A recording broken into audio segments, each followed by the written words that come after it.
Hello friends, welcome back to my channel. আমি পমিলি একটা ছোট্ট ব্লগ অনেক দিন পর নিয়ে আসলাম। তো আজকের ব্লগটা ছিল শনিবার দিন আমার ছেলে হাবড়াতে ক্লাস থাকে, ওকে কম্পিউটার ক্লাসে ঢুকিয়ে দিয়ে আমি চলে আসলাম চালপট্টি বলে একটা জায়গা আছে হাবড়াতে, ওখানে অলিগলি আছে। এটার ভেতর দিয়ে আমি কোথায় যাচ্ছি সেটা সবই তোমাদের এই ভিডিওর মাধ্যমে আমি শেয়ার করছি। এইটা হলো হাবড়ার বিখ্যাত দুর্গা মন্দির। দেখো কত বড়, তাই না? আর খুব সুন্দর। আগে এতটা সাজানো ছিল না, এখন খুব সুন্দর করে সাজানো। বেশ, যাদের হাঁটুতে পায়ে ব্যথা আছে ওদের বসারও আয়োজন আছে এখানে।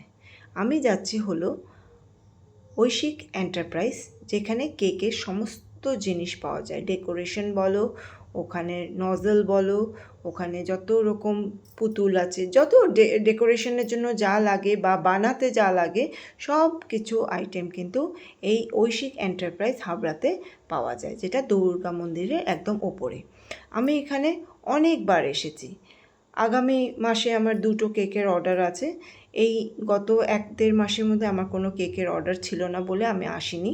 তো আমার ক্রিম শেষ, এছাড়াও অনেক কিছু শেষ হয়ে গেছে। তো সেগুলো আমি টুকটুক করে লিস্ট করে নিয়ে এসেছি, সে অনুযায়ী টুকটুক করে আমি নিচ্ছি, দাম দর করে করে নিচ্ছি।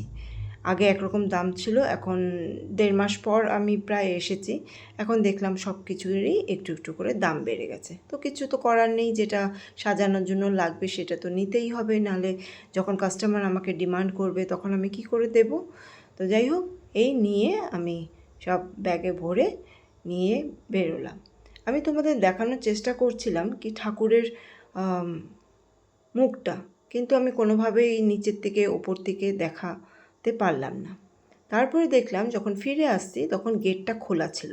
তখন একজনকে জিজ্ঞেস করলাম, আমি কি ভেতরে গিয়ে একটু ঠাকুরের দর্শন করতে পারি? আমি বললো হ্যাঁ হ্যাঁ পারেন।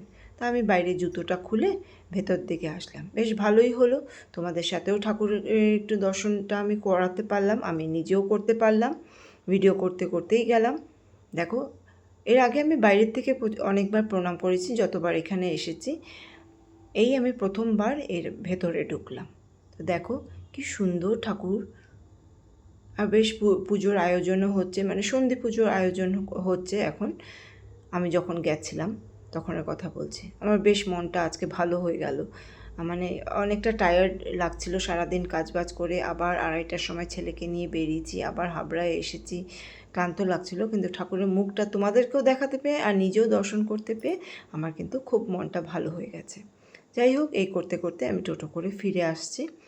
হাবড়াতে সব সময় ভিড়, কোনো একটা সময় পাবে না যে ওখানে ভিড় নেই, সব সময় জ্যাম ভিড়। এই যে দেখো অপোজিটেই থানা আছে, আমি ক্রস করে করে সেই আবার কম্পিউটার ক্লাসের দিকেই এগোচ্ছি, কেন কি ছেলেকে যখন ছুটি হবে ওকে ফিরিয়ে আবার বাড়ি নিয়ে যাব। এই পৌঁছে গেলাম প্রায় আমি কলকাতা, বাজার কলকাতায়। তো এইখানের অপোজিটেই কিন্তু কম্পিউটার ক্লাসটা, এই কয়েকটা গলি ছেড়েই যেতে হয়। কম্পিউটার ক্লাসে ঢোকার আগেই কিন্তু একটা হনুমানজির সুন্দর একটা কাচের মন্দির আছে, এখানেও আমরা প্রণাম করে রোজ ছেলে ও ক্লাসে যায়। বেশ ভালো। এটা হলো পল এডুকেশন ইনস্টিটিউট, যেখানে নানান রকম পড়াশোনা নানান সাবজেক্টের এখানে হয়। তো আমি এসে এখানে একটু বসে রইলাম, সময় মতো বেশ চলে এসেছি।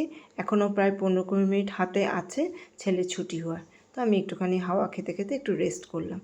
তো কেমন লাগলো আমার এই ভিডিওটা প্লিজ একটু কমেন্টস করে জানিও। অনেক দিন পর ব্লগ ছাড়লাম, সময়ের অভাব বা ব্যস্ততার জন্য আমি আর এখন সেইভাবে ব্লগ দিয়ে উঠতে পারি না। তো যাই হোক, ভিডিওটা তোমাদের কেমন লাগলো প্লিজ একটু কমেন্টস করে জানিও। এই দুর্গা মন্দির ভিজিট করেছো? যদি করে থাকো সেটাও একটু কমেন্টসে জানিয়ে যাও। তোমাদের কমেন্টসে অপেক্ষায় রইলাম। অসংখ্য ধন্যবাদ জানাই যারা আমার ভিডিওটা দেখছো। টাটা সকলকে।